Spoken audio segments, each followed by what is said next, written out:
Assalamualaikum warahmatullahi wabarakatuh. Kita akan melanjutkan kuliah geometri diferensial. Di video sebelumnya kita sudah membahas tentang topologi dan ruang topologis ya, definisi topologi dan ruang topologis. Nah, sekarang kita akan membicarakan beberapa macam pemetaan antar ruang topologis.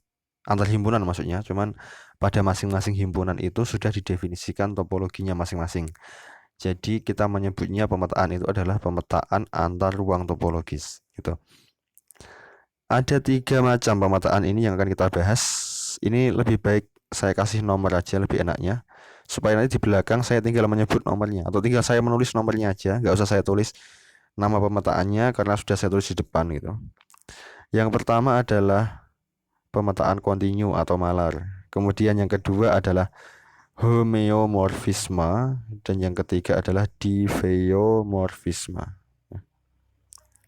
Yang ketiga diffeomorfisme. Oke, kita akan membahasnya satu persatu. Dari yang pertama dulu, yaitu pemetaan kontinu atau malar. Ini enaknya gini aja, saya mau kasih definisi tapi nggak sepenuhnya yang saya ucapkan itu saya tulis gitu. Jadi lebih banyak yang saya ucapkan mungkin daripada tulisannya. Beda dengan kalau di papan tulis mungkin saya tulis semuanya gitu. Gitu ya. Alasannya kenapa? Karena nulis di layar kayak gini tuh kalau kepanjangan banyak tulisan tuh susah gitu. Beda dengan di papan tulis. Jadi sambil mendengarkan, sambil bawa kertas sama pulpen gitu, nanti sambil dicatat supaya lebih enak ya. Kalau misalnya nyata-nyata telat dengan saya ngomong, nah kan bisa diulangi lagi ya, jadi nggak masalah. Oke, kembali ke sini. Definisi pemetaan kontinu atau malar. Andaikan diberikan dua buah ruang topologis, yang pertama yaitu X dengan topologinya tau X ini ya. Kemudian yang kedua adalah Y dengan topologinya tau Y. Ya, ada dua himpunan ini, X dengan Y, yang masing-masing padanya sudah didefinisikan topologi masing-masing. Suatu pemetaan F, ini pemetaan F dari X menuju Y, itu dikatakan kontinu atau malar ya. Ini kontinu atau malar itu jika untuk setiap A anggota tau Y, maka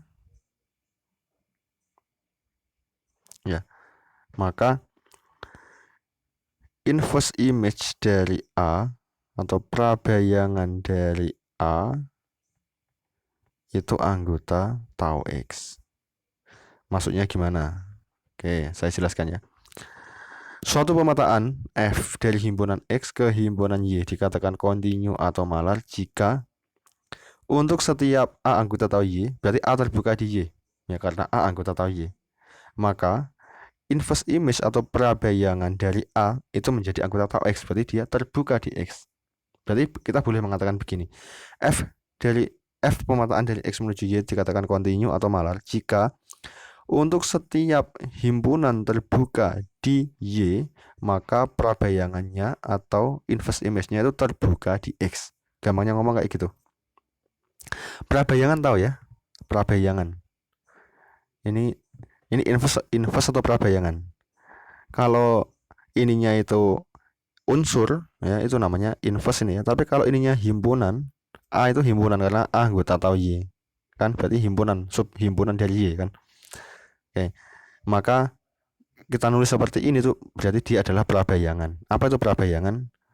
Saya jelaskan sedikit, takutnya belum paham. Tapi kalau udah tahu ya alhamdulillah gitu ya. Apa itu prabayangan? Bentar. Prabayangan tuh gampangnya ngomong gini loh. Kalau misal kita ada himpunan ya A, kemudian ada B gitu misal.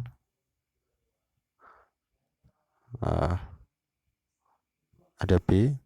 Ini kan A ini kan ada titik-titik ya yang dihubungkan ke B, ke titik-titik yang ada di B maksudnya. Ini dihubungkan ke sana misalnya gitu. kemudian ini ke sini ya, titik lagi misalnya, kemudian ini ke sini misalnya gitu. Yang namanya prabayangan itu gini, kalau ini saya ambil sekian, dua titik ini dan ini itu ya yang saya ambil, maka prabayangannya mana? Prabayangannya adalah titik-titik yang himpunan titik-titik yang ada di A yang dihubungkan dengan dua ini dan ini tadi ya. Mana itu? Yaitu ini, tiga ini. Oke ya. Kalau ini enggak ya, yang bawah ini enggak. Kenapa? Karena ini kan enggak ada di dalam sini ya. Jadi enggak ikut. Berarti prabayangannya adalah yang ini. Jelas ya? Berarti kalau prabayangan itu semacam inverse ya, semacam inverse, tapi kita bahasnya himpunan bukan titik. Oke, sampai sini insya Allah paham. Sekarang kita ke contohnya ya, ke contoh ini. Udah, saya bisa ganti halaman aja ya, ini biarkan kosong, nggak saya tulis sih. Kita masuk ke contoh pemetaan yang kontinu. Kalau misal saya punya pemetaan, punya dua ruang topologis. Yang pertama ini X ini dengan topologi tau X. Kemudian saya punya himpunan yang kedua dan ada topologinya lagi, yaitu Y dengan topologi tau Y. Gini ya. Kemudian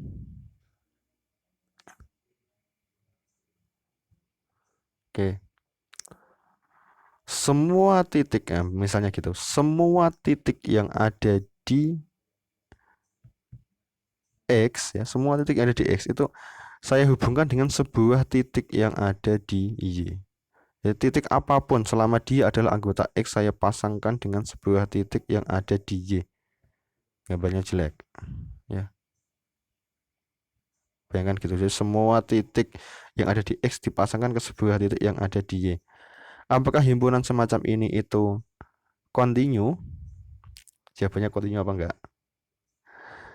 Dia dikatakan kontinu jika untuk setiap himpunan terbuka yang ada di Y, maka inverse image-nya terbuka di X.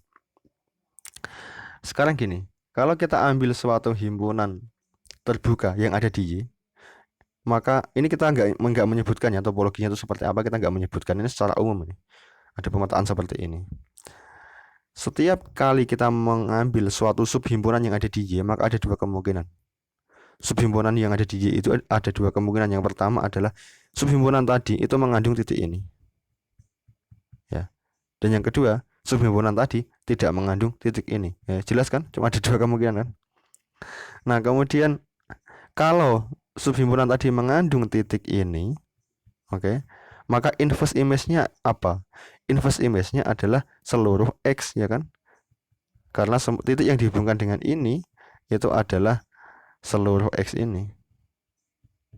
Seluruh X ini. Gitu kan? Dan yang selain ini itu kan nggak punya pasangan di X ya, berarti ya nggak ikut diperhitungkan itu maksudnya. Tapi yang ini itu dipasangkan dengan seluruh X. Sementara seluruh X-nya sendiri itu kan terbuka. Berarti kalau himpunan itu terbuka, kita ambil himpunan dan himpunan itu terbuka karena anggota tau Y dan mengandung titik ini, maka inverse image-nya adalah seluruh X, yaitu terbuka juga. Tapi kalau kita ngambilnya nggak mengandung titik ini yang anggota Y tadi, maksudnya kalau kita mengambil subhimpunan yang ada di Y yang juga terbuka menurut tau Y tapi nggak mengandung titik ini, maka inverse image-nya adalah himpunan kosong, ya kan, benar kan? Dan himpunan kosong sendiri di X itu dia adalah terbuka, jelas ya. Maka setiap kali kita mengambil himpunan terbuka yang ada di Y, ternyata inverse image-nya adalah terbuka. Berarti pemetaan semacam ini adalah pemetaan yang kontinu. Ini contoh ya, pemetaan yang kontinu yang pertama. Yang kedua, kemudian contoh yang lain lagi. Contoh yang lain, kalau kita punya himpunan lagi X, ini X dengan topologi yang ada di X itu misalnya adalah, iya, saya tulis tau X dulu gini, tau X ya, Tapi tau X ini saya kasih keterangan, tau X ini adalah PX. Apa itu PX yang kemarin itu? Tau X itu sama dengan PX misalnya gitu. Maksudnya PX apa? PX adalah power set ya, yaitu himpunan dari semua subhimpunan yang ada di X. Dan itu adalah topologi. Ingat ya kemarin ya. Kemudian Y ini adalah ini Y ya, di sini ini himpunan Y dengan topologi tau Y. Dan misalnya tau Y ini adalah topologi sepele atau topologi trivial. Yang kemarin sudah ya. Topologi S atau topologi sepele, atau ada yang mengatakan tau T, yaitu topologi trivial. Apa itu? Yaitu himpunan yang beranggotakan hanya himpunan kosong dan Y. Ingat ya. Berarti yang terbuka di Y itu hanya ada dua. Apa itu? Himpunan kosong dan Y itu sendiri. Kemudian yang di X itu yang terbuka, semuanya terbuka. Jadi setiap kali kita ambil subhimpunan yang ada di X, dia terbuka. Jelas ya? Kemudian kalau ini ada pemetaan, seperti apapun pemetaannya, seperti apapun dia bentuknya pemetaan itu, kemanapun dia, ya dan sebagainya. Oke. Pemetaan ini pasti kontinu. Kenapa? Karena setiap kali kita ambil subhimpunan yang ada di Y yang terbuka, maka dapatnya di X, karena setiap subhimpunan di X terbuka, pasti ya dapatnya terbuka juga. Dan di sini bahkan yang terbuka di Y itu hanya ada dua macam, yaitu himpunan kosong dan himpunan kosong dan Y itu sendiri. Karena ini tau S ya. Maka kita ambil himpunan kosong. Berarti inverse image-nya adalah himpunan kosong juga, kan terbuka ya. Dan ketika kita ambil Y semuanya ini, kemudian inverse image-nya kita balikkan ke sana gitu. Oke, itu mungkin tidak semua X juga ya dapatnya. Kalau misal ini bukan pemetaan yang menyeluruh, berarti nggak semua X. Tapi yang jelas dia adalah anggota PX ya. Dia himpunan itu tadi adalah anggota PX ini, karena dia adalah subhimpunan dari X pastinya, dan itu terbuka sehingga pemetaan ini pasti kontinu ya, pasti kontinu. Itu contoh ya. Tapi kalau kita balik, misalnya kita balik, ini saya ganti gini, yang ini bukan PX tapi saya ganti dengan tau X itu adalah tau S, sepele. Maksudnya yang terbuka di sini adalah hanya himpunan kosong dan X. Kemudian ini saya ganti, yaitu saya ganti dengan PY. Jadi tau Y itu adalah PY. Apa itu? Maksudnya power set yang ada di Y, himpunan semua subhimpunan yang ada di Y. Kalau kasusnya seperti ini, maka ketika saya ambil sembarang yang ada di sini, itu pasti terbuka dia. Versi tau Y atau versi PY ini, karena tau Y adalah PY, pasti terbuka. Dan ketika saya inverse image kan ke sana ya, kita lihat yang di sini. Nah, ini belum tentu terbuka. Kenapa belum tentu terbuka? Karena yang terbuka di X hanya ada dua, yaitu himpunan kosong dan X itu sendiri. Jadi kalau setelah di inverse image kan kok hasilnya bukan X atau himpunan kosong, maka ini tidak kontinu gitu ya. Jadi kita lihatnya itu selalu kita melihat himpunan yang kanan dulu. Kita ambil terbuka di kanan, maka harus dapat terbuka di kiri.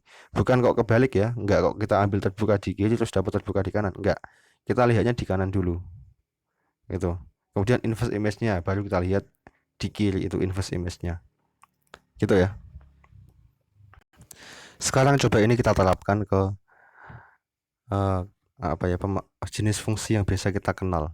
Fungsi kan juga pemetaan yang biasa kita kenal. Biasanya kalau yang pernah belajar kalkulus, nggak tahu ya, kalau saya yang ngajari biasanya saya sebut gini. Suatu fungsi antar bilangan real dari R menuju R ini, garis itu kan bilangan real ya, atau bilangan real kan dapat diwakili oleh garis bilangan itu. Jadi sumbu X itu adalah himpunan bilangan real, sumbu Y juga himpunan bilangan real. Suatu pemetaan dari R menuju R ini disebut pemetaan kontinu, yaitu jika kalau digrafikkan maka grafiknya itu nggak putus atau grafiknya itu tidak perlu mengangkat pena. Beda kalau seperti ini, gini terus putus ya, di sini misalnya putus terus lanjut lagi dari sini, nah itu ke sini misal, ini namanya tidak kontinu. Tapi kalau dalam menggambarnya kita nggak perlu mengangkat pena, pemetaan itu namanya adalah pemetaan yang kontinu. Ini mohon maaf ya, saya sambil agak batuk. Tentunya kontinu yang ada di sini di kasus ini itu juga memenuhi syarat seperti kontinu yang didefinisikan oleh topologi tadi, versi topologi gitu ya.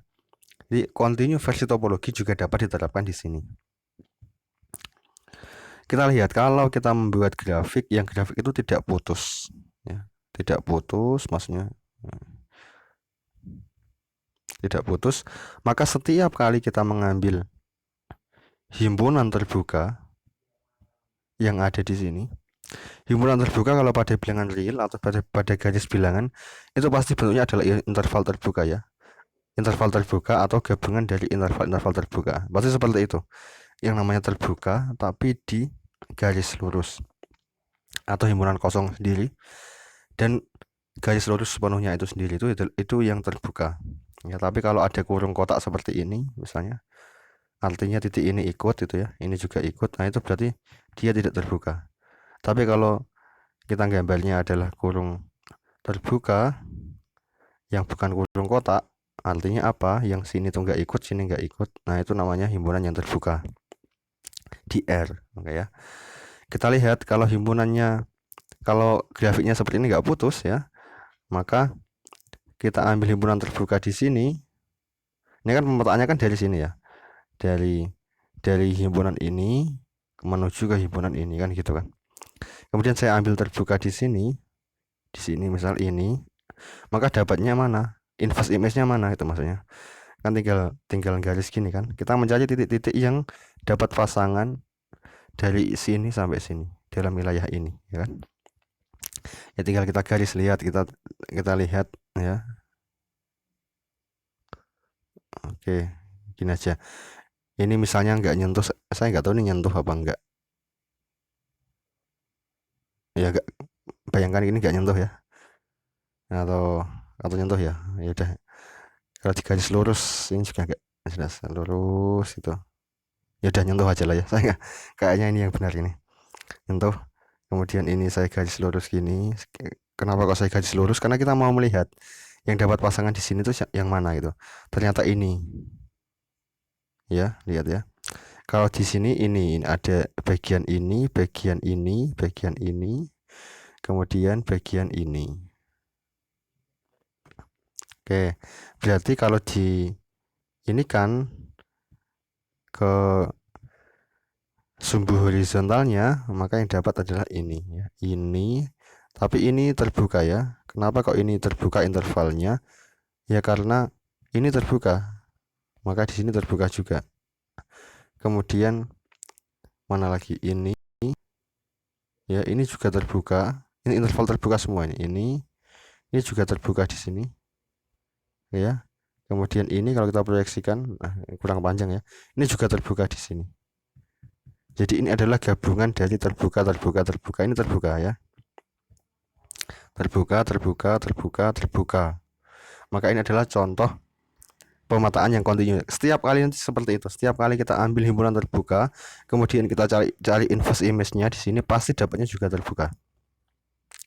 Beda, coba lihat perbedaannya kalau kita membuat pemetaan atau fungsi yang garisnya atau apa grafiknya itu putus di tengah. Itu berarti dia nggak kontinu ya. Contohnya seperti ini. Nah, di sini dia misalnya putus ya. Ini titik, maksudnya titik itu adalah dia ikut di sini, ikut dapat pasangan di sini maksudnya ya. Ini ya, sorry. Maksudnya tuh grafiknya tuh sampai sini gitu ya. Ini titik ini tuh masih ikut ke nyambung ke sana. Dapat pasangan ini itu ya maksudnya ya. Oke, kemudian di sini putus, kemudian dari sini ini nggak ikut, ini nggak ikut, maka saya gambar bolong gitu ya, soalnya. Kemudian ini ke sana misalnya. Coba ini, kalau misal ini saya cari inverse image atau prabayangan dari ini misal, maka atau saya perkecil ya, gini aja ya, dari sini sampai sini. Kemudian saya cari inverse image untuk bagian ini. Ini kan terbuka di sini. Apakah dapatnya juga terbuka di sini di horizontalnya? Kita lihat. Ini saya garis mendatar ya.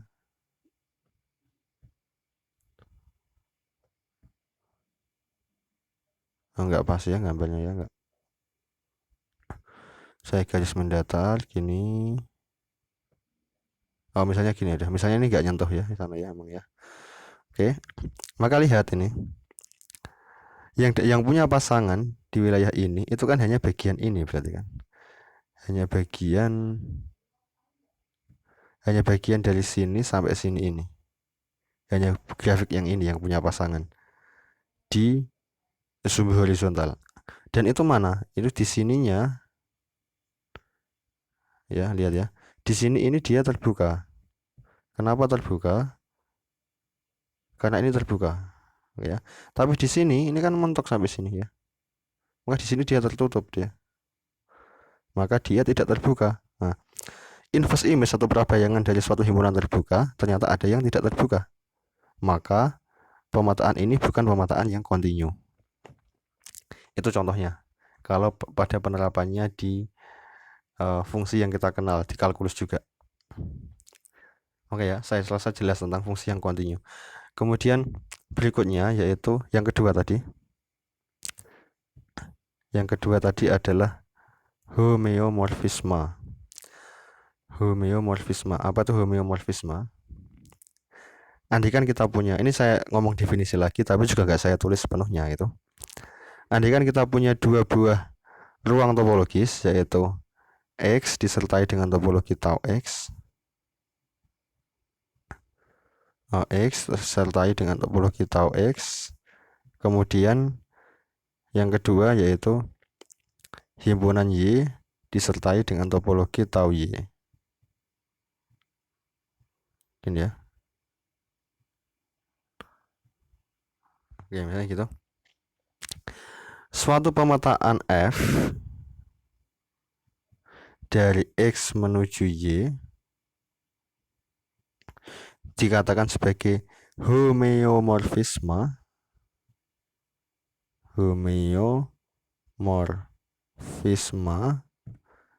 ya, jika yang pertama F ini bijektif.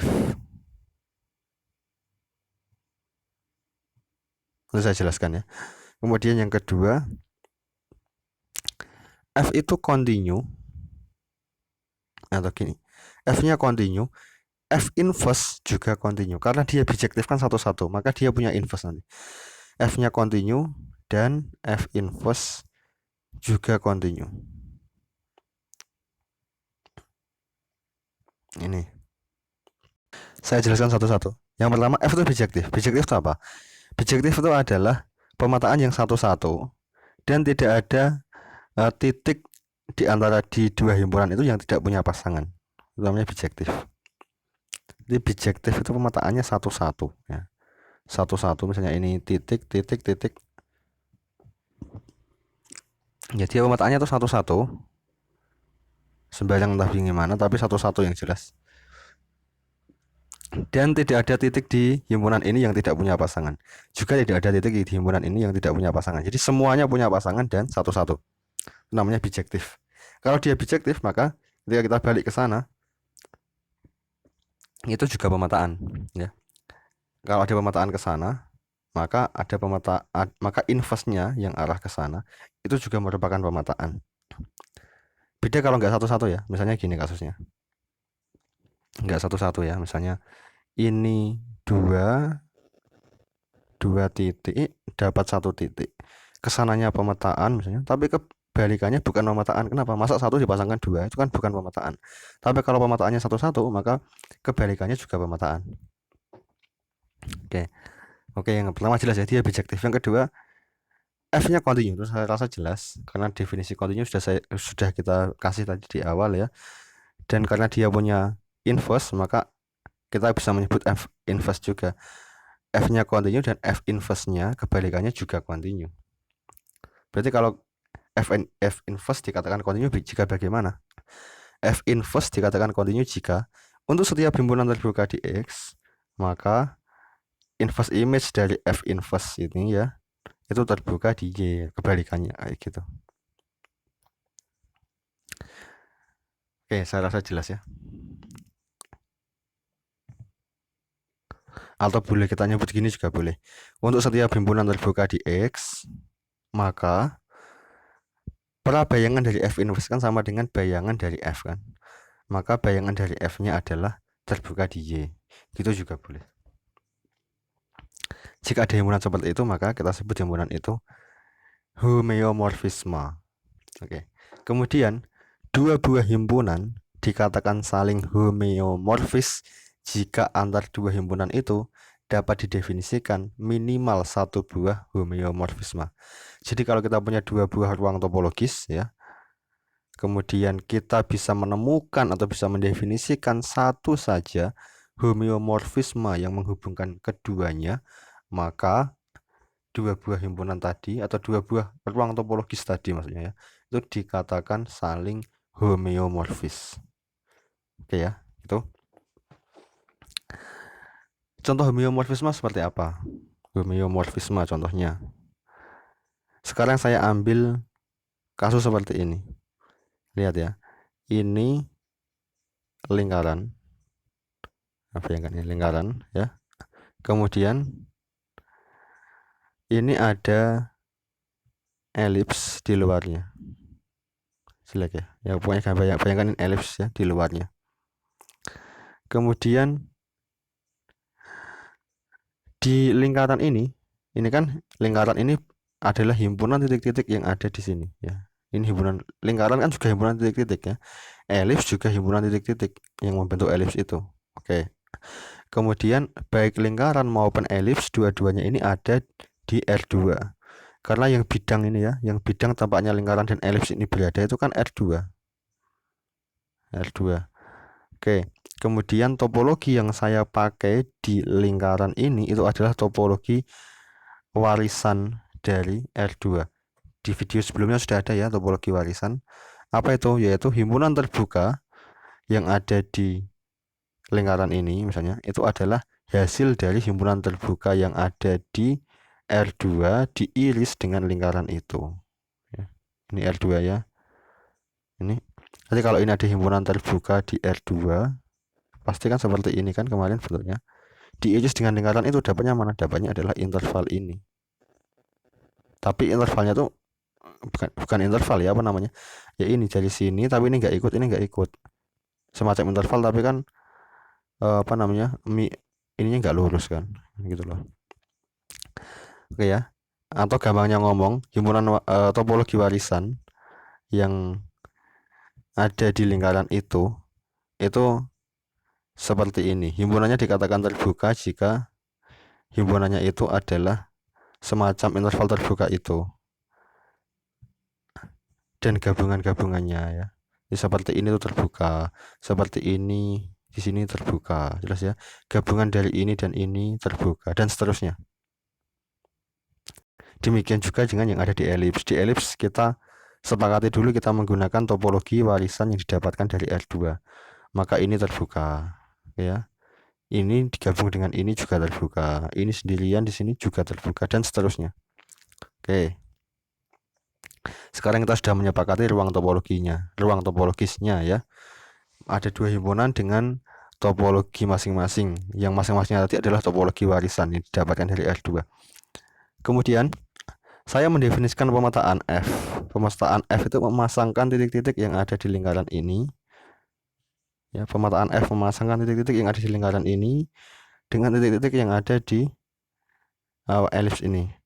Cara memasangkannya adalah dari pusatnya lingkaran ini, misal saya buat garis lurus keluar ke sana, misalnya gitu, maka titik ini saya pasangkan dengan titik ini. Jelas ya?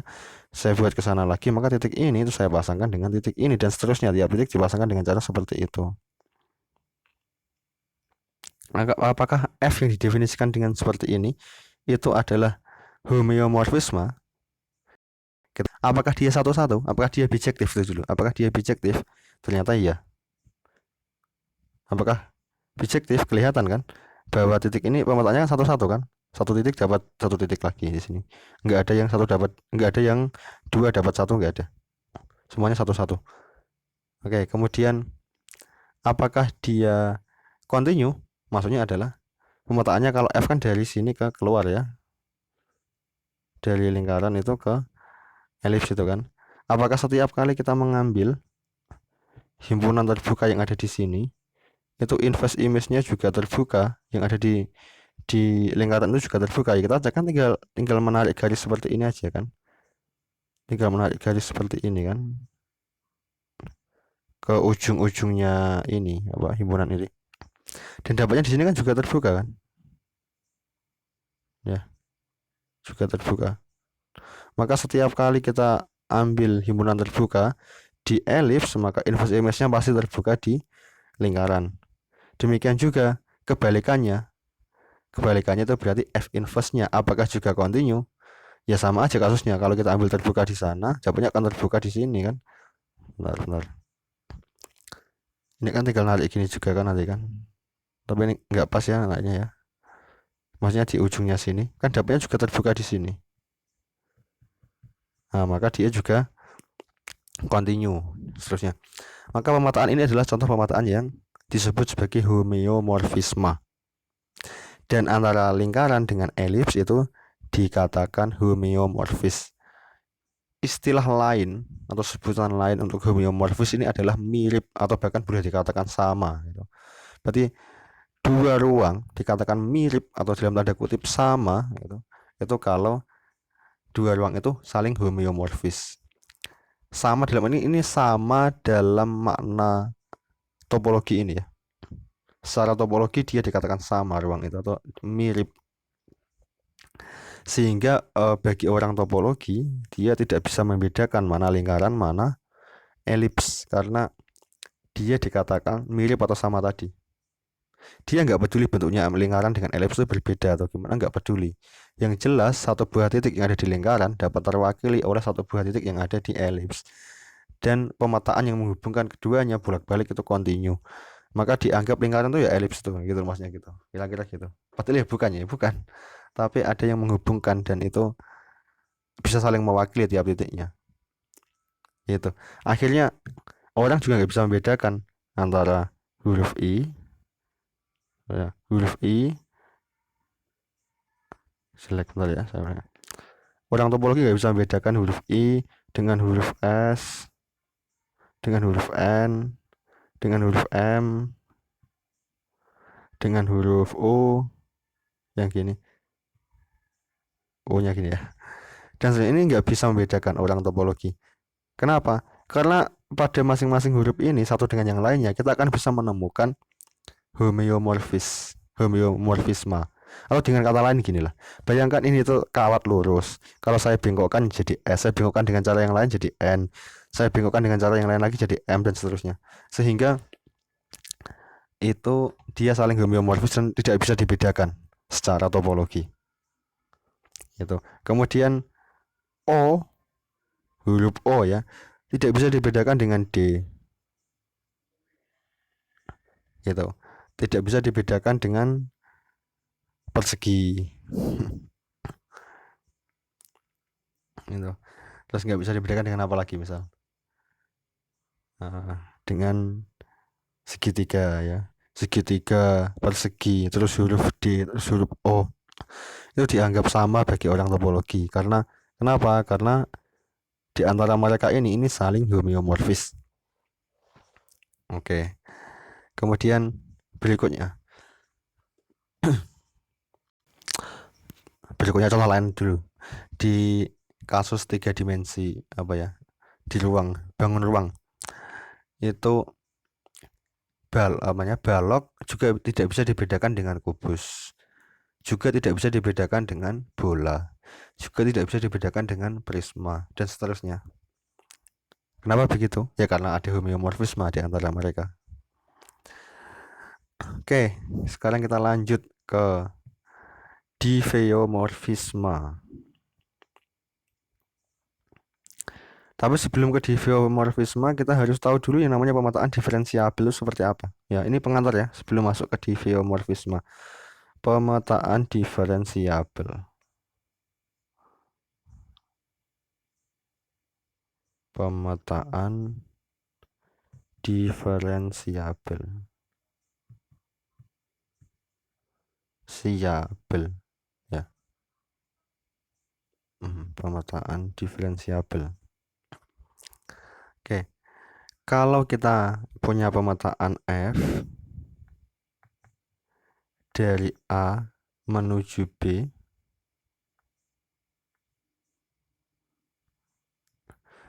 yang A itu adalah subhimpunan dari Rn dan B subhimpunan dari Rm. Jadi gini, A itu subhimpunan dari Rm, ini saya kasih keterangan ya, Rm dengan M tertentu, dan B itu subhimpunan dari Rn dengan N tertentu. Harus gitu ya. Oke, kemudian ada pemetaan F dari A menuju B. Pemetaan F ini dikatakan diferensiabel jika seperti ini. Kita kasih keterangan dulu. F memasangkan titik-titik yang ada di A menuju titik-titik yang ada di B. Sementara A itu anggotanya, A itu adalah subhimpunan dari Rm. Otomatis anggota A itu pasti adalah M buah bilangan real, ya. Anggota A itu adalah barisan yang anggotanya barisan yang suku-sukunya itu adalah bilangan-bilangan real dan ada sebanyak M suku. Berarti ini adalah ada X1, X2, X3 sampai XM. Ini titik-titik ya, titik 3 maksudnya, sampai XM. Kemudian dipasangkan, karena nggak muat satu di sini ya, dipasangkan ke Rn. Ini adalah, saya tulis gini ya, saya tulis F1, F aja apa, F1 di bawah apa, F1, F2, ini enggak, agak sulit nulisnya, F3 sampai Fn,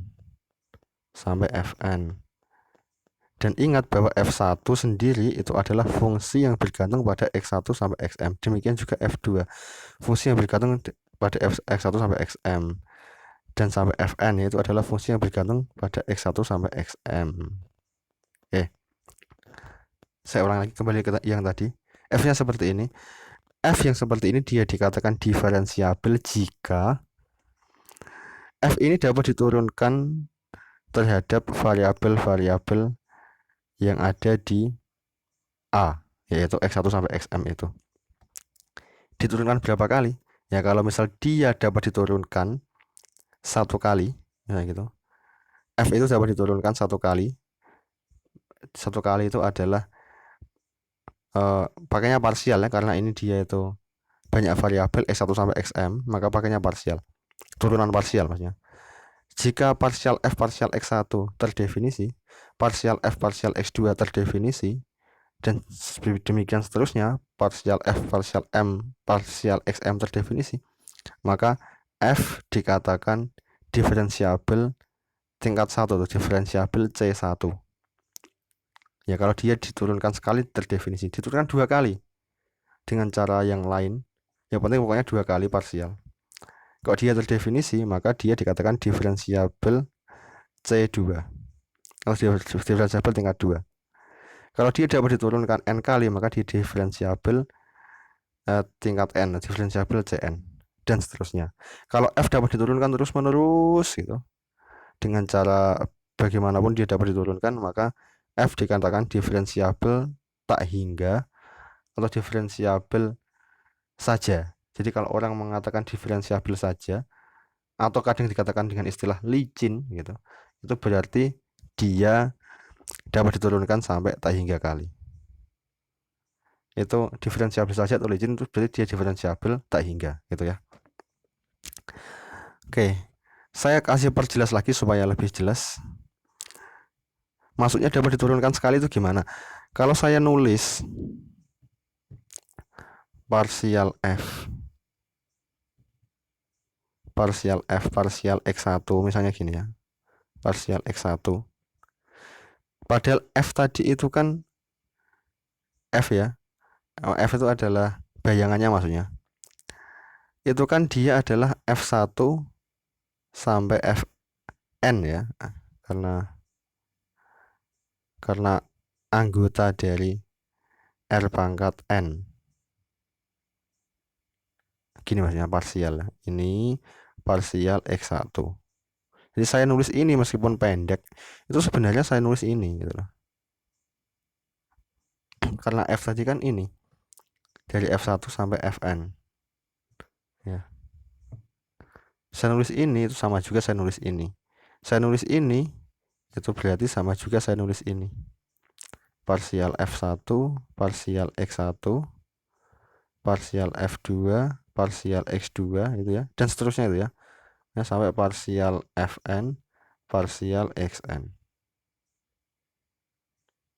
Bukan, oh, sorry ini salah nulis. X1 semua ya, dari awal kan x1 ya, sorry. Ini x1 sampai parsial fn, parsial x1 gini. Kalau ini terdefinisi ya, maka dia diferensiabel C1, ditulis gini, diferensiabel C1, tulisnya gini. Berarti f itu dikatakan diferensiabel C1 itu diferensiabel tingkat 1. Kalau diturunkan sekali kok masih bisa ada hasilnya. Bisa itu bukan kok, kalau misal hasilnya 0 berarti masih bisa loh ya. Yang namanya nggak bisa itu nggak bisa diturunkan.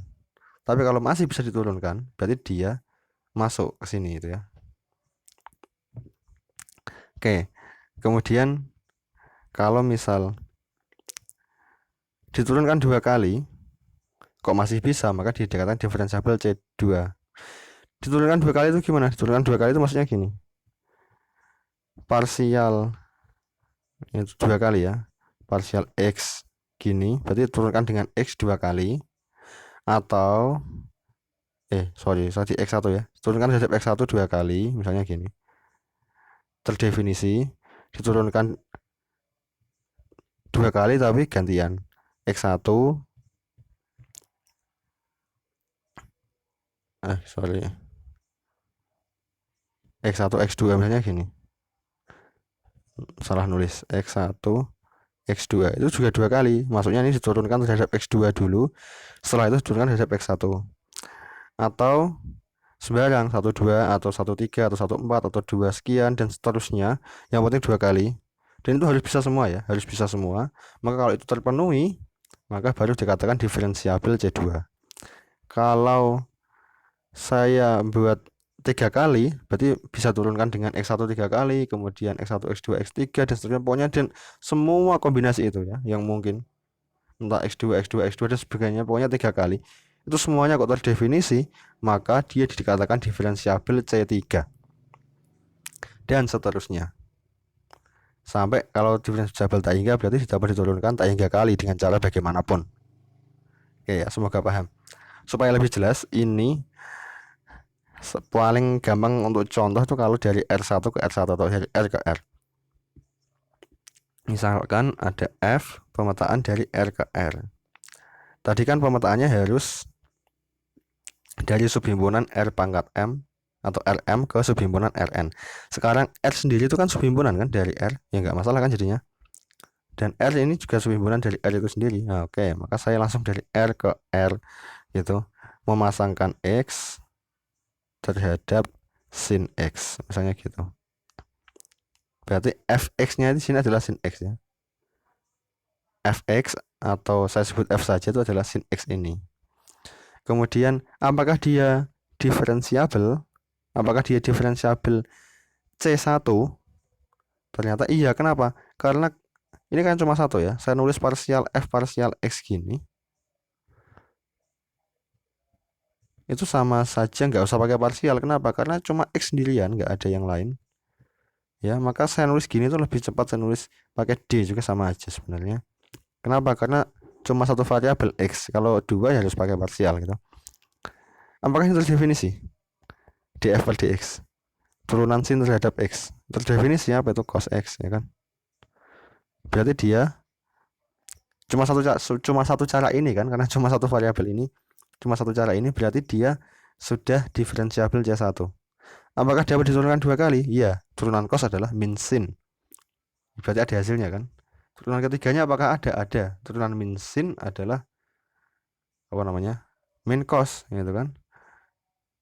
Kemudian turunan min cos berarti adalah min sin, berarti jadi sin x lagi, dan seterusnya. Ini selalu ada hasilnya terus menerus. Maka f ini adalah termasuk diferensiabel c tak hingga. Jelas ya? Atau diferensiabel saja atau licin. Itu berarti dia diferensiabel c tak hingga. Diferensiabel infinite kali. Ya, saya rasa jelas ya. Kemudian apa itu diffeomorphisma? Baru masuk ke sini dia. Diffeomorphisma.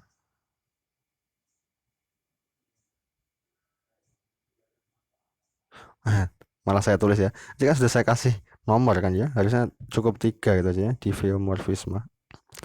3 diffeomorphisma. Oke. Saya kasih definisi lagi tapi lebih banyak ngomongnya ya. Suatu andai kan kita punya dua ruang topologis, yaitu X dengan topologinya tau X.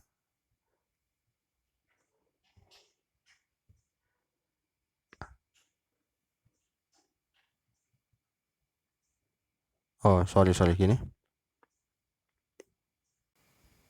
Oke, ya udah nggak apa-apa, gini dulu aja. Nanti saya jelaskan lagi. Andai kan kita punya dua himpunan, dua ruang topologis, yaitu X tau X dengan Y tau Y. Oke, tapi ini sekarang ruang topologisnya nggak sembarangan. Maksudnya gimana? X ini ya, itu harus subhimpunan dari Rm. Karena kita sedang ngomong tentang diffeomorphisme. Nah, ini subhimpunan dari Rm. Kemudian Y ini itu subhimpunan dari Rn. Oke. Akhirnya topologinya nggak boleh sembarangan. Yang disebut sebagai topologi tau X itu adalah topologi warisan dari topologi alamiah di Rm. Topologi tau Y adalah topologi warisan dari topologi alamiah yang ada di Rn. Kayak gitu kasusnya. Oke. Berarti kita cuma ngomong subhimpunan dari Rm dengan subhimpunan dari Rn. Topologinya juga nggak boleh sembarangan. Harus topologi warisan untuk yang diperoleh dari topologi alamiah yang ada di Rm dan Rn. Oke. Kemudian pemetaan F dari pemetaan F, sulit ya nulisnya, bentar. Pemetaan F dari X menuju Y, dari X menuju ke Y, itu dikatakan diffeomorphisme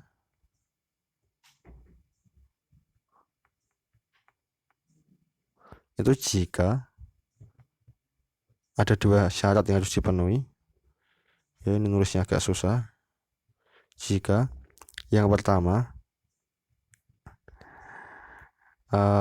F itu bijektif, seperti syarat pertama homeomorfisme tadi. Yang kedua, oh ini saya lengkapi ya. Ini ada yang kurang. F dari X menuju Y disebut diffeomorphisme CK. Itu jika satu F bijektif, yang kedua baik F maupun F inverse. Karena dia bijektif maka dia punya F inverse. Sekarang F dan F inverse itu diferensiabel CK. diferensiabel CK. Gini ya. Oke, kalau ini terpenuhi, maka dia dikatakan diffeomorfisme CK. Gitu. Berarti F-nya harus diferensiabel CK, K-nya tergantung ya berapa itu bilangan, dan F inverse-nya juga diferensiabel CK. Kebalikannya diferensiabel CK. Oke, gitu aja ya. Contohnya ya. Oke, setelah ini ya. Nah, ini diferensiabel CK. Kalau misalnya K-nya tak hingga, berarti dia diferensiabel terus-menerus sampai tak hingga, maka ini disebut juga dengan diffeomorfisme saja. Nggak perlu pakai CK, nggak apa-apa. Itu artinya sudah diffeomorfisme C tak hingga gitu. Itu disebut juga diffeomorfisme saja. Oke, mungkin perlu contoh, tapi contohnya yang sederhana saja, yaitu ada pemetaan F langsung ya dari R menuju R, misalnya gitu. Kemudian pemetaannya misalnya dia menghubungkan dari X menuju ke 2X misalnya gitu. Ini kan satu-satu kan, 0 dapat 0, 1 dapat 2, 2 dapat 4, dan seterusnya. Ini satu-satu. Oke, kemudian oke, berarti 2X ini adalah F sekarang ya, atau F itu 2X, atau kalau mau tulis lengkap ya Fx itu sama dengan 2X gitu ya. Terus saya sebut saja F itu 2X juga nggak masalah, 2X. Pertanyaannya, apakah dia satu-satu? Ya itu sudah jelas ya, satu-satu, bijektif ya, berarti satu-satu dan semuanya punya pasangan, berarti dia bijektif. Dan yang kedua, apakah F-nya diferensiabel? Apakah 2X dapat diturunkan terhadap X? Bisa.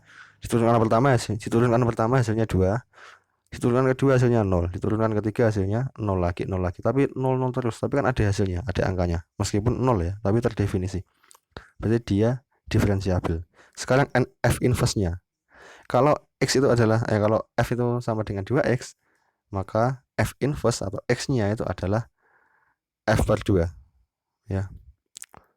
X-nya atau itu adalah F per 2, atau kalau ini kita sebut Y ya, misalnya Y. Berarti F itu boleh juga saya sebut sebagai Y gitu. Kalau berarti F inverse Y itu sama dengan X ya. F inverse Y, sorry gini ya, F inverse, agak sulit tulisnya, F inverse Y itu sama dengan Y per 2 kan, Y per 2. Oke, apakah Y per 2 diturunkan terhadap Y? Bisa, ya bisa. Hasilnya pertama adalah setengah itu.